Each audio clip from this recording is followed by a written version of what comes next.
everyone's been waiting for this.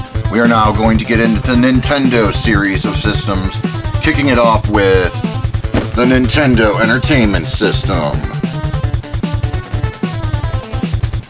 First released in Japan as the Family Computer, aka the Famicom, the Nintendo Entertainment System would be released in October of 1985 in America as an answer to the crash of the video games in 1983. Instead of marketing it as a video game system, Nintendo marketed it as an entertainment system and packed in good old Rob the Robot to sell the fact that this was more than just a video game system. This was truly a family entertainment system. Of course, shortly after, Rob would be discontinued because the second it got into people's homes, people fell in love with the Nintendo Entertainment System, and Rob became an afterthought. The only thing that mattered was the games, and more games, and more games for the Nintendo Entertainment System, taking over homes worldwide. Of course, you've got hung up on a game, you would have to call a Nintendo Game Counselor, but eventually that would grow old, so Nintendo made their own magazine, the Nintendo Power. No longer did you need to call a Game Counselor, although you probably still did and racked up a bill from hell. You now had Nintendo Power that gave you all the tips and all the tricks and strategies and maps and everything you could ever possibly want. The Nintendo Entertainment System lasted well over a decade. Of course, the original Nintendo Entertainment System model with the flip-top lid had its share of problems due to the connector failing after some time. This was mainly due to third-party games having different connectors, fatter connectors, and when you would put these games in there, especially the unlicensed games like Tengen games or those Bible games, things like this, right? They would have different connectors, and some of the connectors would be fat, so when you put them in there, it would bend the pins of the 72-pin connector inside the NES console. And then when you would go back and put in a regular standard gray cartridge game, then it wouldn't work. Of course, when this happened, you had the dreaded blinking red light. You would blow on your game and stick it in there and it would work, and the reason it would work is because by blowing in it you would create some moisture and that would raise the conductivity of the pins. Of course, this would not last long, so you constantly would have to do it. Repairing your 72-pin connector will solve that problem. The Nintendo Entertainment System had several accessories come out for it, which we will touch on at the end of the video. Alright, let's see what we're going to try first. Now, I only plan on doing a few games because we're going to do separate reviews on several games here on multiple systems, as I said before. But we'll look at a few games for the sake of this system review. Let's start out with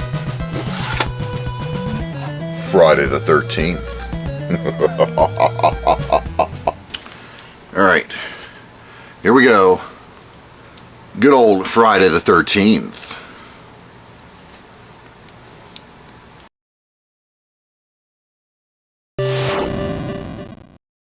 Now, unlike other channels, I'm going to actually show you how to play this game the right way. Friday the 13th, a frustrating game for many, but for me, a challenge I'm willing to accept. You have to know how to play this game, and a lot of people don't understand it. You have to know and get used to how you move on the map, which is possible. It's confusing at first, trust me, I know. But you have to get used to how you move on the map. And when Jason attacks a counselor, you can actually switch to said counselor and take care of Jason right there. You don't have to run around the whole map. You don't have to do that. You can switch to the counselor, take care of Jason right there, as you'll see.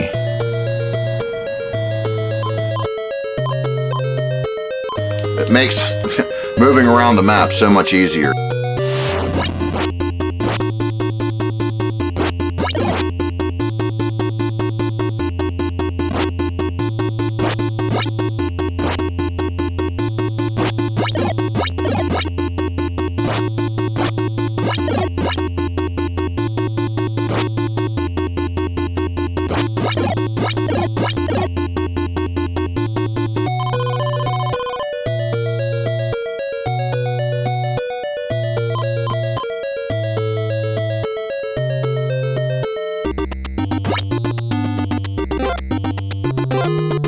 You can get everything you need just by going in the houses, checking the houses, lighting the fireplaces, and you can kind of speed up the process too by doing such.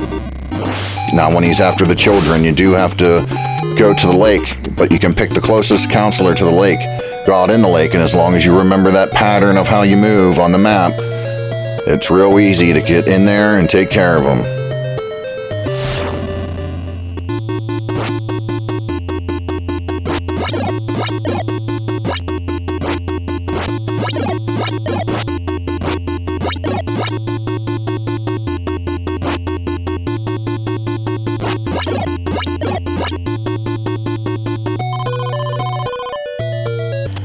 By checking the houses all the time, especially the big houses, it will make little letters pop up inside, and by following these letters, we'll get you to the best weapon in the game, which is the torch. But you just have to keep after it. Light all the fireplaces, check all the big houses, find all the letters, and you will get to the torch sooner than later. Once you have the torch in hand, the game becomes a lot easier. Everything dies with one hit, but you can't jump. If you jump, you're going to jump and collect some piece of crap knife, and it's going to drive you insane because you did all that work to get the torch and now it's gone. So you got to be careful. Don't jump after you have the torch. I know it's going to be difficult, but we can push through. We can do it. Of course, when Jason pops up on the trail and he just won't go away after battling him, then you're in trouble. There's really nothing you can do about that. I mean, hey, the game ain't perfect. I mean, it really isn't that great by any stretch of the imagination, but we can still muscle through. And we're going to stop there. We're going to do a real review on this game, but just wanted to test it out for the sake and purpose of this system review, and I kind of wanted to give you guys an idea of how the game is actually played. Some people get confused about that. Again, another tried and true Mike Tyson's Punch-Out! Good old Mike Tyson's Punch-Out! Here we go. A classic.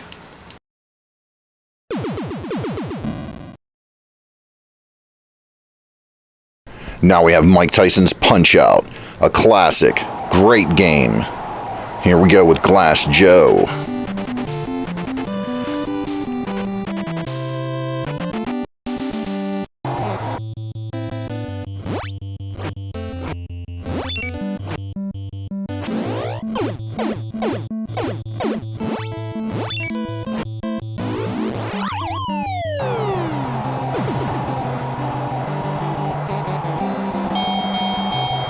Von Kaiser.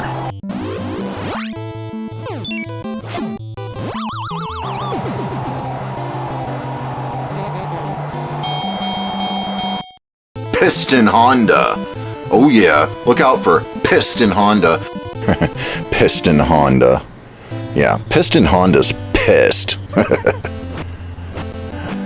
You're gonna take me down, Piston. I love how the Punch-Out boxers that you got to go up against, they just keep getting bigger and bigger in size until the point they're like the size of Godzilla.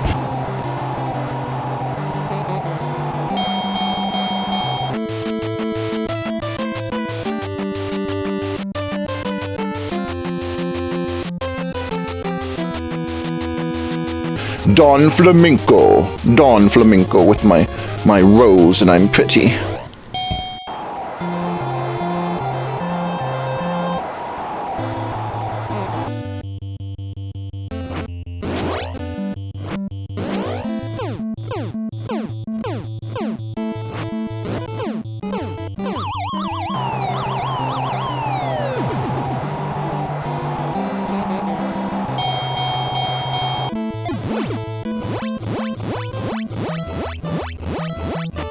Alright, here we go. Another one.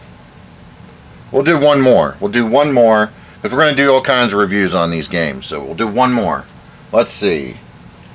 The good old Contra. Alright, finally, we're going to look at Contra. You cannot go wrong with Contra. Especially when you're using the Konami code. Which, hey, even with the Konami code, this game is a hard son of a bitch.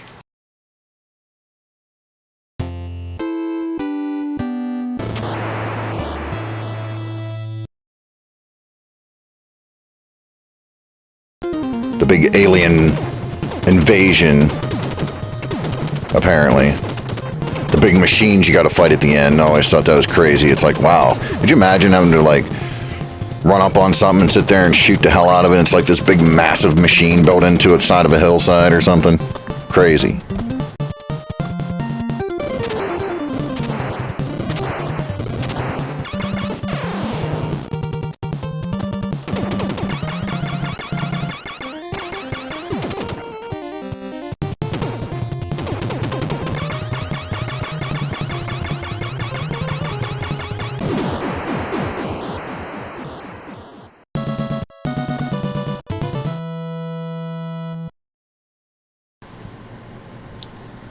I love how the game has some side scrolling. It has some kind of three-dimensional going, when you're moving forward in the levels.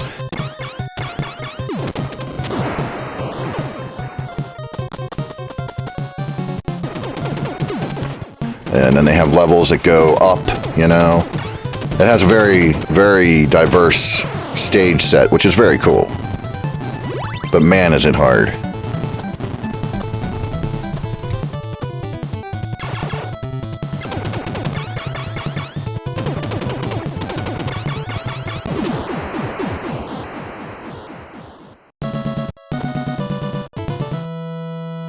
One thing that is frustrating about this one is that, you get the really cool gun, right? And you're like, yeah, I got the really cool gun. Then you accidentally grab the laser or some really dumb gun, right? And you're like, oh, man.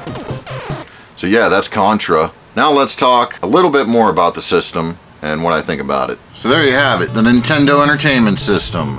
I think it's an absolutely fantastic system. I had the Intellivision and the Atari back in the day before I had the Nintendo. So I finally did get it one Christmas. I just played and played and played and played and played that thing till I couldn't play it anymore. Any rental came in like the clear little, cartridge case, but some of them had like instructions pasted onto them, and I forget what the name of it is, but I'll flash it on the screen real quick to show you what I'm talking about.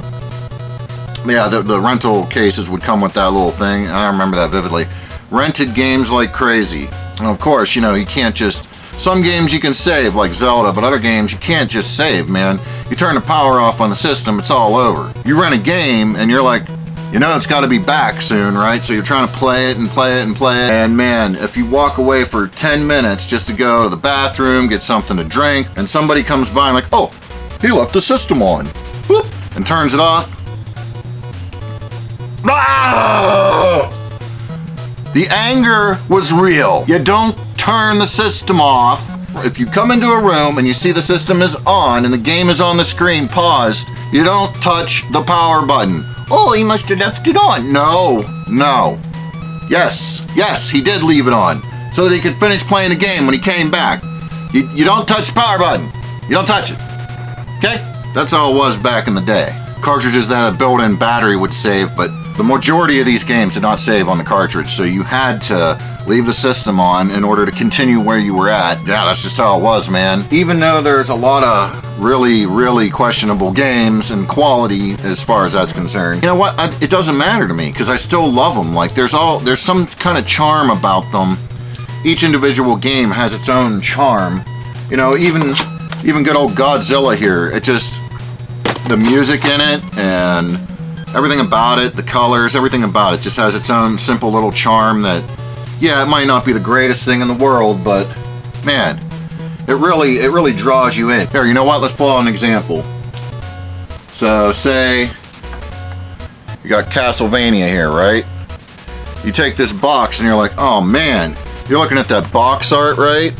And you're like, oh man, this is going to be awesome. Now, they don't shy away from showing you the actual game on the back, but when you're looking at the box art, especially like if you're in a rental store or whatever, and you're only going to have it for so long, you're sitting there like, man, this looks freaking awesome. And then you had to come home, play the game. You always used your imagination with, what if there was a real Simon Belmont going around whipping the hell out of shit? That's what you did, man. That's what was special about it.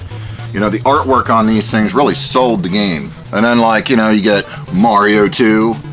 When I first got Mario 2, you look at that cover and you're like, oh man, check that out. And then it says Mario Madness, and you're like, oh man, this is gonna be crazy. And then of course, the accessories came out. I did not have this one when I was a kid because we had gotten the system after they discontinued this pack. Good old Rob the Robot.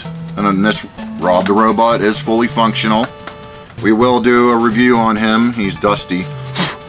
Hasn't been used in a while. But we will do a review on him. It does work. It works perfectly fine.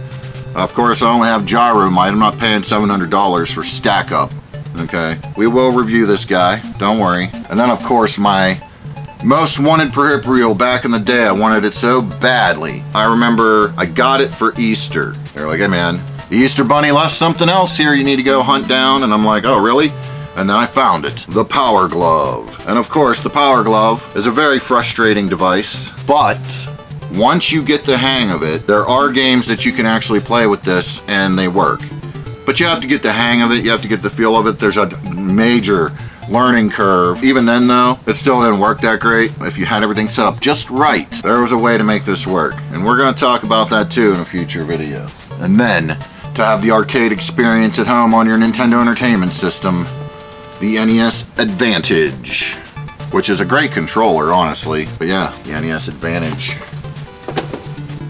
Now here, this is something I really like.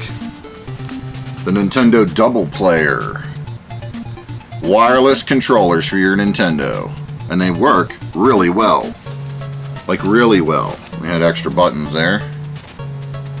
Yeah, good old double player. And then of course something else we'll get into down the road. The good old Nintendo Power Pad. And here's the thing about the Power Pad. The Power Pad actually works. It's not that the Power Pad doesn't work, it's that the kids and the adults using it didn't want to do the work it required to make it work. Meaning, actually like getting up off your ass and exercising or doing something, right? I'm guilty too of, you know, saying the hell with this, laying down on the floor, tappy tap with the hands and all that stuff. I'm guilty of that too, don't worry. So, can't say it didn't work. It definitely worked. It's just, did you want to put in the work to actually play it? And then we have the ridiculous laser scope. The good old laser scope. I don't know. It doesn't really work. It works to a degree, to the point of you just literally have to say fire, fire, fire, and it just, you could say anything to make it fire. It wouldn't matter. You didn't have to say fire. The laser scope. We'll try it out down the road. Now, last but not least, one of the things I used the most back in the day, especially when you can't save your place in a game, or a game is ridiculously frustrating and you want to punch the hell out of your leg. Boom, the Game Genie. This was my friend back in the day. Yes, that's right. The hell with playing these games the right way. I cheated to win, and I'm proud of it, because half the time that's the only way you can win on some of these games. When I'm reviewing some of these games, we may use this, and I will tell you when I'm using it and when I'm not using it, so don't worry. If I'm using it, I'm going to tell you I'm using Game Genie on this game, guys, so sorry, but that's the way it is. So that's the Nintendo Entertainment System. I absolutely love it. I can't say enough good things about it. What an absolutely historic piece of gaming history right there, the Nintendo Entertainment System. So with that said, I will catch you all down the road.